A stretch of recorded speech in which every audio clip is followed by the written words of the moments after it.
துளாராசி நண்பர்களுடைய வாழ்க்கையிலையும் வாழ்வாதாரத்திலையும் பிறக்கப்படக்கூடிய வைகாசி மாதத்தில் இந்த பிரபஞ்சம் துளாராசி நண்பர்களுக்கு எந்த மாதிரியான ஒரு மாற்றங்களை தரப்போகுதுன்றது பற்றி தானுங்க ஆதாரபூர்வமாக இந்த பதிவில் நம்ம பார்க்க போகிறோம். வைகாசி மாதம் 1ஆம் தேதி செவ்வாய்க்கிழமை அதிகாலை பூசம் நட்சத்திரம் 3வது பாதம் கடக ராசி மேச லக்னத்தில் தான் இந்த மாதம் பிறக்கப்பட போகுது.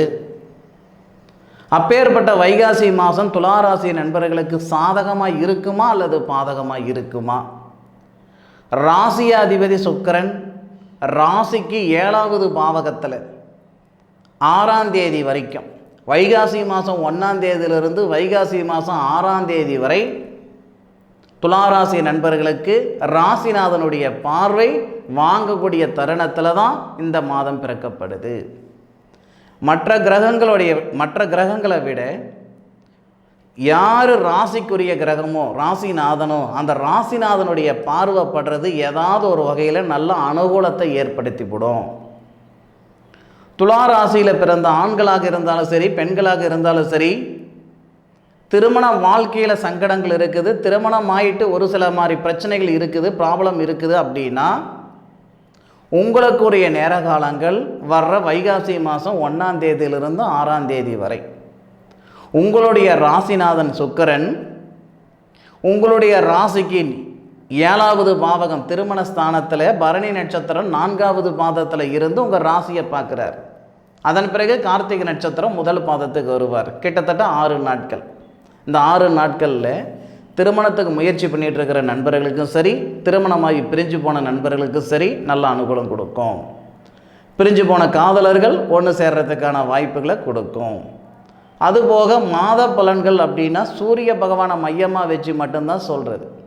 அப்போ சூரிய பகவான் உங்களுடைய ராசிக்கு 8வது பாவகன் சொல்லக்கூடிய மறைவு ஸ்தானத்துக்கு அஷ்டமஸ்தானத்துக்கு சூரிய பகவான் வராரு. லாபஸ்தானாதிபதி அஷ்டமஸ்தானத்துக்கு வராரு. மன வாழ்க்கையில் இருக்கிற சங்கடங்கள் சரி பண்ணுறதுக்கு உண்டான மாதம் தான் இந்த மாதம்.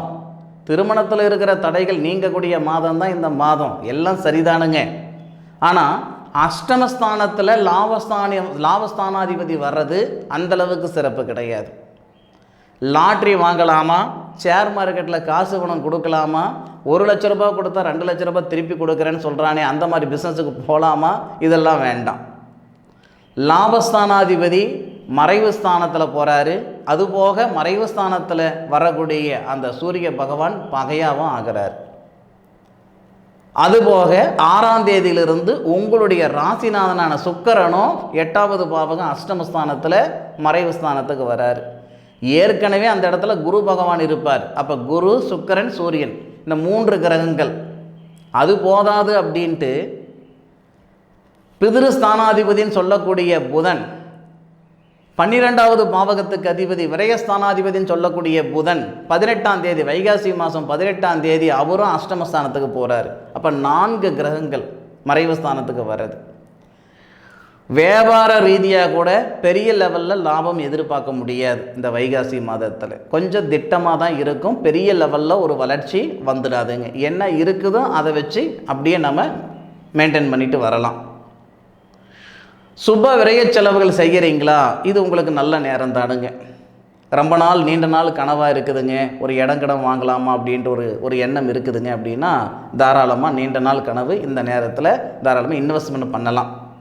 கடனை உடனே வாங்கியாவது ஒரு இடம் வாங்கணுன்ற எண்ணம் இருக்குதுங்க, கையில் காசு பணம் இல்லை, கடன் வாங்கியாவது செஞ்சு விடலாமான்ற எண்ணத்தில் இருக்கிறீங்கன்னா தாராளமாக வைகாசி மாதம் 1ஆம் தேதியை உங்கள் ராசிநாதனுடைய பார்வை நீங்கள் வாங்கக்கூடிய தருணத்திலேயே செய்யுங்க.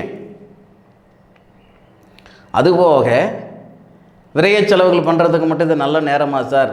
எல்லா கிரகங்களும் மறைவு ஸ்தானம்னு சொல்கிறீங்க, விரயஸ்தானம் பண்ணுறதுக்கு கூட விரய செலவுகள் பண்ணுறதுக்கு நல்ல நேரமானு கேட்டிங்கன்னா நல்ல நேரம் தானுங்க. எப்படின்னு கேட்டிங்கன்னா உங்களுடைய ராசிநாதனுடைய பார்வை, சுக்கிர பகவானுடைய பார்வை உங்களுடைய ராசிக்கு 2வது பாவகத்தில் படுதுங்க.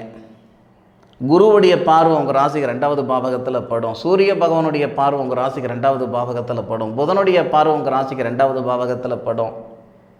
அது போதாதுன்ட்டு உங்கள் ராசிக்கு 2வது பாவகத்துக்கு அதிபதி தனஸ்தானாதிபதினு சொல்லக்கூடிய செவ்வாய் உங்கள் ராசிக்கு 6வது பாவகத்திலிருந்து 8வது பார்வையாக உங்கள் ராசியை பார்க்குறார். அது போதாதுன்ட்டு உங்களுடைய ராசிக்கு 4வது பாவகத்துக்கு அதிபதி சுபஸ்தானாதிபதினு சொல்லக்கூடிய சனி பகவான் 10வது பார்வையாக உங்கள் ராசிக்கு 2வது பாவகத்தை பார்க்குறார். 2வது பாவகத்தை பார்க்கக்கூடிய கிரகங்கள் மட்டும் 5 கிரகங்கள் பார்க்குது. இந்த குடுப்பனை மறுபடியும் வர்றதுக்கு 12 வருஷம் ஆகுங்க. 12 வருஷம் கழித்து யார் இருக்கா யார் இல்லைன்னு யாருக்கும் தெரியாதுங்க. இந்த நேரத்தில் சுப விரய செலவுகள் செய்யணுன்ற எண்ணம் இருக்குதா? முன் கத்திரியும் பார்க்க வேண்டாம், பின் கத்திரியும் பார்க்க வேண்டாம். இடம் வாங்கணுமா வாங்கி போடுங்க, வீடு வாசல் ஆரம்பிக்கணுமா ஆரம்பிங்க. நிச்சயமாக துளாராசி நண்பர்களுக்கு இது ஒரு சிறந்த ஒரு நேரமாக இருக்கும். அதை பற்றி நீங்கள் சங்கடப்பட வேண்டிய அவசியம் இல்லை. படிப்பு சம்மந்தப்பட்டது அப்படின்னா துளாராசி நண்பர்களுக்கு இந்த நேரத்தில் மாணவ செல்வங்கள் இருக்கிறீங்கன்னா வீட்டில் இருந்து படிக்கிறத விட விடுதியில் இருந்து படிக்கிறது, ஹாஸ்டலில் இருந்து படிக்கிறது ரொம்ப ரொம்ப நல்ல விதமாக இருக்கும். ஏன்னா தனஸ்தானாதிபதினு சொல்லக்கூடிய படிப்பு ஸ்தானாதிபதினு சொல்லக்கூடிய அந்த செவ்வாய் நமக்கு 6வது பாவகத்தில் இருக்கிறார். அது மட்டும் கிடையாது, 6வது பாவகத்துக்கு அதிபதி குரு 8வது பாவகத்தில் மறைவு ஸ்தானத்தில் இருக்கிறார். அதனால் ஹாஸ்டலில் இருந்து தங்கி படிக்கக்கூடிய மாணவ செல்வங்களுக்கு இந்த வருடம் முழுவதும் சிறப்பாக இருக்கும். இந்த மாதத்தில் எடுக்கக்கூடிய ஒரு முடிவு, வைகாசி மாதத்தில் எடுக்கக்கூடிய ஒரு முடிவு. ஏன்னா இப்போது பள்ளிக்கூடம் சேர்க்கக்கூடிய ஒரு தருணத்தில் எல்லாரும் இருப்பாங்க. காலேஜ் சேர்க்கக்கூடிய தருணம், பள்ளிக்கூடம் சேர்க்கக்கூடிய தருணம், இந்த மாதிரி அதாவது நம்ம மே மாதம் 14ஆம் தேதியிலிருந்து ஜூன் மாதம் 14ஆம் தேதி வரைக்கும் இப்போ நம்ம பலன் பார்க்க போகிறோம். இந்த நேரத்தில் நம்ம ஸ்கூல் சேர்க்குறோம் அப்படின்னா, ஏன்னா இந்த தருணம் நீங்கள் அதாவது டே ஸ்காலராக போகிறத விட நீங்கள் ஹாஸ்டலில் தங்கி படிக்கிறது ரொம்ப ரொம்ப நல்ல விதமாக இருக்கும், பார்த்துக்கிடுங்க. ஒரு சில நண்பர்களுக்கு, துளாராசி நண்பர்களுக்கு படித்த படிப்புக்குண்டான வேலைவாய்ப்பு வர்றதுக்கான வாய்ப்புகள் உண்டு. எப்படின்னா 12 கூடிய கிரகம் புதன் 8வது பாவகத்தில் மறைகிறார், 6 கூடிய குரு 8வது பாவகத்தில் மறைகிறார். அப்போ சூரிய பகவானோட சேரும்போது புதன் ஆதித்ய யோகம் அப்படின்ற யோகம் வருது. அந்த வகையில் ஒரு சில நண்பர்களுக்கு வெளிநாடுக்கு போகிறதுக்கான பிராப்தம் ஏற்படும். ஒரு சில நண்பர்களுக்கு படித்த படிப்புக்குண்டான உத்தியோகம் ஏற்படும். இருக்கிற வேலையில் இருக்கிற சங்கடங்கள் சரியாகிறதுக்கான வாய்ப்புகள் கொடுக்கும். லாபகரம் கொடுக்காது, நல்லா ஒன்று புரிஞ்சுக்கோங்க. இந்த மாதத்தில் நீங்கள் விதைக்கக்கூடிய விதை 1 வருஷம் கழிச்சோ 2 வருஷம் கழிச்சோ 6 வருஷம் கழிச்சோ மிகப்பெரிய ஒரு விருட்சமாக வரும். இந்த மாதத்தில் நீங்கள் போடக்கூடிய உழைப்பு, எடுக்கக்கூடிய ஒரு முடிவுகள் பின்னுக்கு நல்ல விதமாக இருக்கும். அதனால் துளாராசியில் பிறந்த நண்பர்கள் இந்த மாதத்தை சரியான முறையில் நீங்கள் கையாளணும். லாபகரம் அப்படின்ட்டு தயவு செய்து எதிர்பார்க்காதீங்க. அதுபோக சூரிய பகவான் 1ஆம் தேதியிலிருந்து 11ஆம் தேதி வரை கார்த்திகை நட்சத்திரத்தில் சூரிய பகவான் வரார்.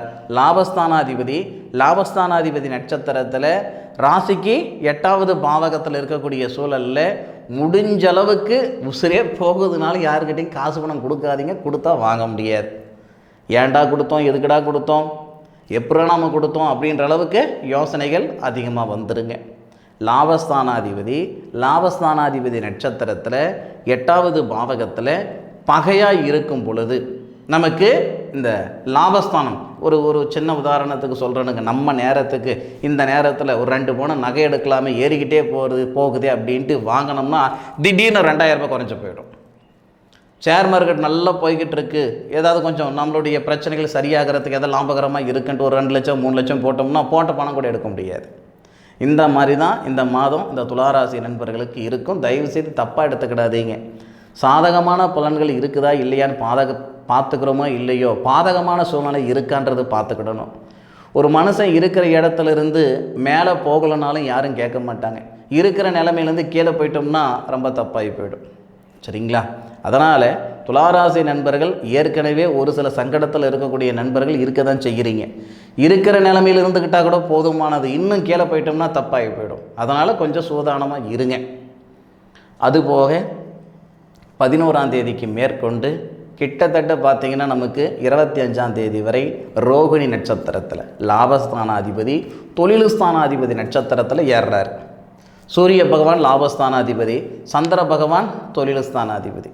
அப்போ லாபஸ்தானாதிபதி தொழில்ஸ்தானாதிபதி நட்சத்திரத்தில் ஏறாருன்னா அந்த தொழில்ஸ்தானாதிபதின்னு சொல்லக்கூடிய சந்திரன் உங்கள் ராசிக்கு 8வது பாவகமான ரிஷபத்தில் சந்திரன் என்னவாக இருப்பார்? உச்சமாக இருப்பார். பகை பெற்ற கிரகத்தின் உச்சம் பெற்ற கிரகத்தின் நட்சத்திரத்தில் சாரத்தில் பகைப்பெற்ற கிரகம் 8வது பாவகத்தில் இருந்து 2வது பாவகத்தை பார்க்குறாரு. வியாபார ரீதியாக காசு பணம் கட்டினீங்கன்னா முடிஞ்சு போச்சு ஜோலி. இல்லை புதுசாக தொழில் ஆரம்பிக்கணும்னு நினச்சிங்கன்னா சத்தியமாக சொல்கிறேன், துளாராசி நண்பர்களுக்கு வைகாசி 11ஆம் தேதியிலிருந்து வைகாசி மாதம் கிட்டத்தட்ட 25ஆம் தேதி வரைக்கும் ரொம்ப மோசமாக இருக்குது. புது தொழில் ஆரம்பிக்கிறதோ வேண்டாம், இருக்கிற தொழிலை அதிகப்படுத்துறதும் வேண்டாம். விரயம் பண்ணுங்க. போட்ட பணம் எடுக்கிறதுக்கு இதுக்கு லாக்கிப்படாது. விரைய செலவுகள் பண்ணுங்கள். வீடு கட்டுங்க, இடம் வாங்கி போடுங்க, இந்த மாதிரி கண்ணுக்கு தெரியாத ஒரு செலவுகள் பண்ணுங்கள். சரிங்களா? பிஸ்னஸ் பண்ணலாம் அப்படின்னா 1ஆம் தேதியிலிருந்து 25ஆம் தேதி வரைக்கும் பண்ணாதீங்க. வண்டி வாகனம் எடுக்கலாம் அப்படின்னா 1ஆம் தேதியிலிருந்து 25ஆம் தேதி வரைக்கும் பண்ணாதீங்க. கண்ணுக்கு தெரிஞ்ச ஒரு பொருள், அசைக்கும் பொருள், அசையும் செலவு செய்யாதீங்க. அசையாத செலவு செய்யுங்க. இது நல்லாயிருக்கும்.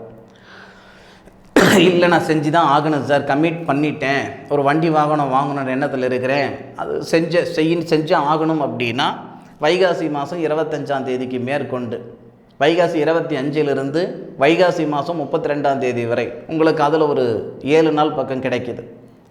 ஏன்னா அப்போது நமக்கு அந்த மிருகசீரிச நட்சத்திரத்தில் நமக்கு சூரிய பகவான் வருவார். மிருகசீரிச நட்சத்திரத்தில் சூரிய பகவான் 25ஆம் தேதியிலிருந்து 32ஆம் தேதி வரைக்கும் வராரு. அப்போ மிருகசீரிச நட்சத்திராதிபதி செவ்வாய் 7வது பாவகத்துக்கு வந்துடுவார். 18ஆம் தேதி செவ்வாவுடைய பயிற்சி, 19ஆம் தேதி வருவார் பயிற்சி. அப்போது சூரியன் செவ்வாவுடைய சாரத்தில் ஏறும் பொழுது செவ்வாய் உங்களுடைய ராசியை நேரடியான பார்வையில் பார்ப்பார். சூரியன் உங்கள் ராசிக்கு 2வது பாவகம் செவ்வாவுடைய வீட்டை பார்ப்பார். இதனால் கொஞ்சம் சாதகமாக இருக்கும். வைகாசி 25ஆம் தேதியிலிருந்து வைகாசி 32ஆம் தேதி வரைக்கும் நிச்சயமாக சொல்கிறேன், கொஞ்சம் சாதகமாக இருக்கும். சொன்னதை மனசில் வச்சுக்கிட்டு சரியான முறையில் செயல்படுங்க. நிச்சயம் நல்லது நடக்கிறதுக்கான வாய்ப்புகள் துளாராசி நண்பர்களுக்கு இருக்குது. நல்லது நடக்கவே வேணாங்க, கெட்டது நடக்காமல் இருந்தால் தான் சந்தோஷம், இல்லையா? அப்போது துளாராசி நண்பர்களுக்கு வரக்கூடிய வைகாசி மாதம் சாதகமான பலன்களும் தரப்போகுது இந்த பிரபஞ்சம், பாதகமான பலன்களும் தரப்போகுது இந்த பிரபஞ்சம். பார்த்து நடந்துக்கிடணும்.